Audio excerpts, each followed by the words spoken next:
નમસ્કાર તાલીમાર્થી મિત્રો, હું પ્રકાશ સોનારા ફરી એકવાર આપનું ES વિથ PS ચેનલમાં સ્વાગત કરું છું. આપણે બેઝિક ઇંગ્લિશ સ્કિલ મોડ્યુલ 4ના લેસન નંબર 4.3 પ્રોનાઉન્સ તરફ આગળ વધી રહ્યા છે અને આજના આ લેસનમાં આપણે પ્રોનાઉન્સ વિશે વાત કરીશું. લાસ્ટ લેસનમાં આપણે નાઉન અને નેમિંગ વર્ડ્સ વિશે માહિતી મેળવી હતી. તો આ લેસનની અંદર આપણે પ્રોનાઉન્સનો ઉપયોગ કેવી રીતે કરીને આપણા ઇંગ્લિશને વધારે ફ્લુઅન્ટ, નેચરલ અને સોફિસ્ટિકેટિક બનાવી શકીએ એના વિશે વાત કરીશું. તો સૌ પ્રથમ કંઈ પણ વસ્તુ આપણે શીખવા જઈ રહ્યા હોય ત્યારે પહેલો સવાલ એ પૂછવાનો થાય કે ભાઈ શા માટે, આની જરૂર શા માટે છે? તો why do we need pronouns? તો without pronoun and with pronouns શું ફરક પડે આપણે જોઈએ. ફોર એક્ઝામ્પલ, વિધાઉટ પ્રોનાઉન્સ કે ભાઈ ટોમ નામનો વ્યક્તિ હતો, Tom went upstair, Tom open the door, Tom sat on the bed. એટલે કે ટોમ સીડીઓ ચડ્યો, ટોમે દરવાજો ખોલ્યો અને ટોમ બેઠો. પણ જો આની જગ્યાએ આપણે પ્રોનાઉનનો એટલે કે નાઉનની જગ્યાએ પ્રોનાઉનનો ઉપયોગ કરીએ તો ભાઈ ટોમ સીડીઓ ઉપર ગયો, એણે દરવાજો ખોલ્યો અને એ બેઠો. એટલે ટોમની જગ્યાએ એણે આવી ગયું, એ આવી ગયું. અંગ્રેજીમાં જો વાત કરીએ તો ટોમ વેન્ટ અપસ્ટેર. હવે ટોમની જગ્યાએ હીનો ઉપયોગ થયો પ્રોનાઉન તરીકે. He open the door, he sat on the bed, કે ભાઈ એ પલંગ ઉપર બેઠો.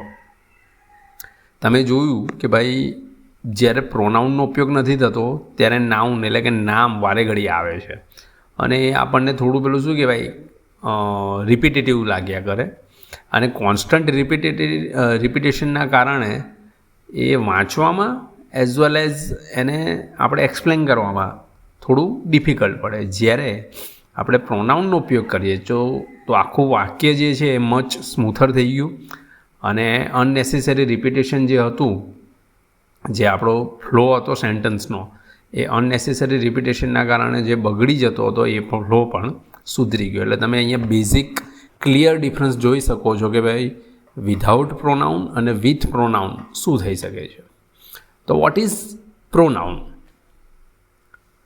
તો પ્રોનાઉન એક ખૂબ જ તાકાતવર શબ્દ છે જે આપણે નામની જગ્યાએ ઉપયોગ કરીએ છીએ અને એ આપણે પીપલ, પ્લેસ અને થિંગ એટલે કે વસ્તુઓ માટે વિધાઉટ કોન્સ્ટન્ટ રિપીટેશન કરી શકીએ. એની ડેફિનેશન કંઈક આવી છે: words that replace noun to make communication more efficient and natural. એટલે કે શબ્દ જે નાઉનની જગ્યાએ વાપરવામાં આવે કે જેથી કરીને આપણું કમ્યુનિકેશન મોર એફિશિયન્ટ અને નેચરલ લાગે. Common example: I, you, we, he, she, it, they, him, her, us, them, etcetera etcetera. આનો મુખ્ય પર્પઝ હેતુ શું છે કે ભાઈ આપણે જ્યારે પીપલ, પ્લેસ અથવા કોઈ વસ્તુ વિશે ડિસ્કસ કરી રહ્યા હોય ત્યારે વિધાઉટ રિપીટિંગ ધેર નેમ્સ એટલે કે તેમના નામનો વારે ઘડીએ રિપીટેશન કર્યા વગર આપણે આપણી જે ડિસ્કશન છે એને સ્મૂથ અને ઇઝી બનાવી શકીએ. તો આપણે પહેલાં એ જાણી લઈએ કે કેટલા પ્રકારના પ્રોનાઉન હોય. તો મુખ્યત્વે 3 કેટેગરી હોય છે પ્રોનાઉનની અને આ 3 category essential four clear and correct English communication.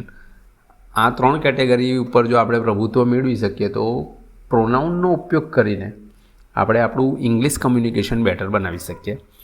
પહેલી કેટેગરી છે સબ્જેક્ટ પ્રોનાઉન. સબ્જેક્ટ એટલે કે અહીંયા કર્તા કોણ છે? એ કર્તા હું હોઈ શકું, તમે હોઈ શકો, તેણી હોઈ શકે, તેઓ હોઈ શકે, આપણે હોઈ શકીએ. એટલે કે I, you, he, she, it, we, they વગેરે વગેરે. This pronouns perform the action in a sentence. Second છે ઓબ્જેક્ટ પ્રોનાઉન. ઓબ્જેક્ટ પ્રોનાઉન એટલે કે ભાઈ this pronouns receive the action they are on the receiving end. એટલે કે આઈ હોય તો મી થઈ જાય, યુ હોય તો યુ થઈ જાય, હીનું હિમ થાય, સી હોય તો હર થાય, બરાબર ને. દાખલા તરીકે હમણાં કીધું કે ભાઈ ટોમ ગો અપસ્ટેર, બરાબર. હિમની વાત થઈ. ત્રીજું છે પોઝેસિવ પ્રોનાઉન્સ. પોઝેસિવ એટલે કે માલિકીપણું દર્શાવે કે ભાઈ mine, your, his, hers, its, ours, their. This pronouns shows ownership without using a noun, એટલે કે નામનો ઉપયોગ કર્યા વગર આપણે ઓનરશિપ દર્શાવી શકીએ કે ભાઈ આગળ આપણે દરેકનો ઉપયોગ જોઈ લઈએ કે સબ્જેક્ટ પ્રોનાઉન કેવી રીતના ઉપયોગ થાય, ઓબ્જેક્ટ પ્રોનાઉન્સ કેવી રીતના ઉપયોગ થાય અને પોઝેસિવ પ્રોનાઉન્સનો ઉપયોગ કેવી રીતના થાય. પહેલું જોઈએ using subject pronounce correctly. Subject pronounce replace the subject, એટલે કે જે કર્તા છે એને રિપ્લેસ કરશે. The person or nothing performing the action in a sentence, કે જે વ્યક્તિ અથવા વસ્તુ એક્શન એટલે કે કાર્ય કરી રહ્યું છે, they always come before the verb, એટલે કે જે કામ કરી રહ્યું છે કરતા પહેલાં આવે અને ક્રિયા પછી આવે. વર્બ એટલે ક્રિયા. For example, I am happy. The pronoun I replace your name. દાખલા તરીકે મારું નામ પ્રકાશ છે, તો પ્રકાશ મજામાં છે એવું કહું એની જગ્યાએ હું મજામાં છું એવું કહેવું વધારે બેટર લાગે. તો pronoun I replace your name and act as the subject who experience the happiness. C likes football. દાખલા તરીકે એવું કહીએ આપણે કે ભાઈ નેહાને ફૂટબોલ ગમે છે, બરાબર. તો નેહાની જગ્યાએ એવું આપણે ઉપયોગ કર્યો કે ભાઈ સીનો ઉપયોગ થયો, તો she replace the female person names and perform the action of the liking. They are coming to the party. તેઓ પાર્ટીમાં આવી રહ્યા છે. The they replace multiple peoples name. આપણે જો ધેનો ઉપયોગ ના કરવો હોત તો આપણે એવું કહી શકીએ કે ભાઈ અમિત, યોગેશ, રાહુલ, પિયુષ આ બધા પાર્ટીમાં આવી રહ્યા છે. પણ આ બધાની જગ્યાએ આપણે ધેનો ઉપયોગ કરીને સબ્જેક્ટ પ્રોનાઉન્સનો ઉપયોગ કરીને વાક્યને આપણે ઇઝી બનાવી શકીએ. ત્યાર પછી છે object pronounce. Object pronounce replace the object, the person or thing receiving the action. They typically appear after the verb or preposition. એ ક્રિયા પછી આવશે. For example, the teacher cold મી. અહીંયા મી જે છે એ એક્શનને રિસીવ કરે છે. ભાઈ ટીચરે ફોન કર્યો, તો કોને ફોન કર્યો? તો કે મને ફોન કર્યો. તો me receive the action of being called by the teacher. I saw him yesterday. હવે તો અહીંયા હિમ જે છે, બરાબર, the action of being seen by the speaker, કે ભાઈ મેં ગઈકાલે જોયો. તો કોને જોયો? તો ભાઈ એને જોયો. વી ઇન્વાઇટેડ ધેમ ટુ ડિનર. બરાબર, અમે ડિનર માટે ઇન્વાઇટ કર્યા, પણ કોને કર્યા? ધેમ. તો અહીંયા ધેમ જે છે એ એઝ અ ઓબ્જેક્ટ પ્રોનાઉન ઉપયોગ થશે.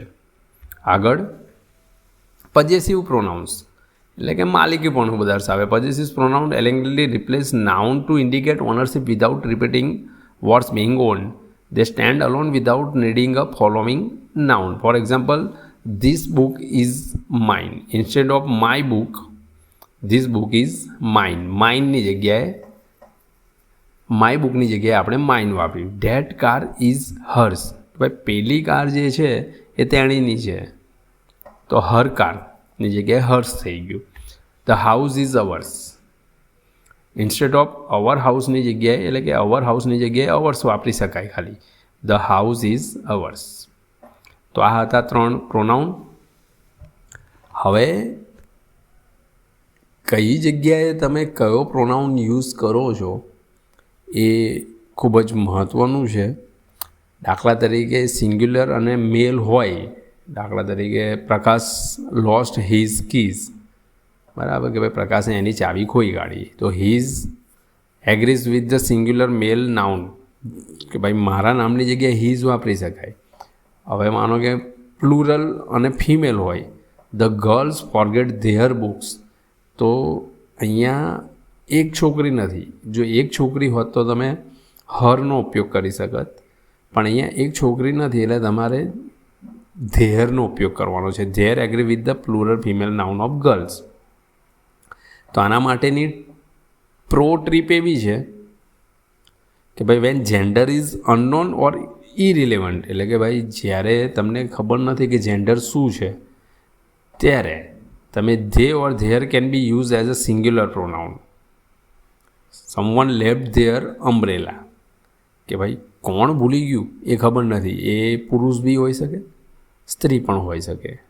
તો ત્યારે instead of he or instead of her or his તમે સમવન લેફ્ટ ધેર અમ્બ્રેલા એવું સેન્ટેન્સ એટલે કે ધેરનો ઉપયોગ કરી શકો. Quick practice, replace noun with pronoun. Maria's story, Maria is reading, Maria likes Maria's book. તો અહીંયા મારિયાને આપણે રિપ્લેસ કરવાની છે. તો મારિયા શું છે? તો ભાઈ ફિમેલ છે. તો સી ઇઝ રીડિંગ અને એને એની બુકો ગમે છે કે ભાઈ સી લાઇક્સ હર બુક. પાર્ક અથવા adventure. Tom and I went to the park. Tom and I played soccer, કે ભાઈ હું અને ટોમ બગીચામાં ગયા અને હું અને ટોમ બગીચામાં ફૂટબોલ રમ્યા. તો હું અને ટોમ બહુવચન છે. તો આ બંને નાઉનની જગ્યાએ આપણે એવું યુઝ કરી શકીએ કે we went to the park અને વી પ્લેડ સોકર. સમરી એવી છે કે ભાઈ કેમ પ્રોનાઉનનો ઉપયોગ કરવો જોઈએ. તો એલિમિનેટ ધ રેપિટેશન. તમે જોયું કે ભાઈ રિપીટેશન જે થતું છે એને દૂર કરે છે. સાઉન્ડ નેચરલ, એટલે કે રાઇટ પ્રોનાઉનનો ઉપયોગ કરીને આપણે આપણી રાઇટિંગ અને સ્પીકિંગ સ્કિલ જે છે એને ફ્લુએન્ટ, પ્રોફેશનલ અને થોડી નેચરલ લાગે એવી કરી શકીએ છીએ. Keep practising. Regular practice with subject, object and possessive pronounce will dramatically improve your English skill and confidence. તો જો તમારે પણ તમારી ઇંગ્લિશ સ્કિલ અને કોન્ફિડન્સ ડેવલપ કરવો હોય ઇંગ્લિશ કમ્યુનિકેશનમાં તો પ્રેક્ટિસ કરતા રહો. અને જેમ હું મારા વિદ્યાર્થીઓને કહું છું એમ કે ભાઈ કોઈ પ્રેક્ટિસ કરવા માટે ન મળે તો અત્યારે એઆઈ ટૂલ ઘણા છે. જેમિનાઈને કહો કે ચાલો આપણે અંગ્રેજીમાં વાત કરીએ, મારે અંગ્રેજી શીખવું છે, અને આવું બોલીને જ કહેવાનું છે તમારે કે ભાઈ મારે અંગ્રેજી શીખવું છે, શું આપણે અંગ્રેજીમાં વાત કરી શકીએ? એટલે સામેથી જવાબ આપશે હા કેમ નહીં.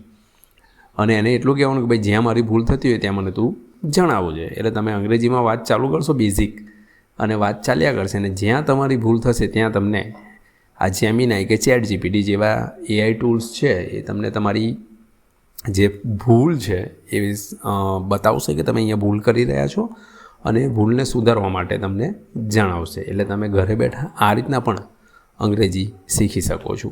તો આશા રાખું છું કે ભાઈ આજના આપણા લેશન પ્રોનાઉન્સમાં બધાને ખબર પડી ગઈ હશે.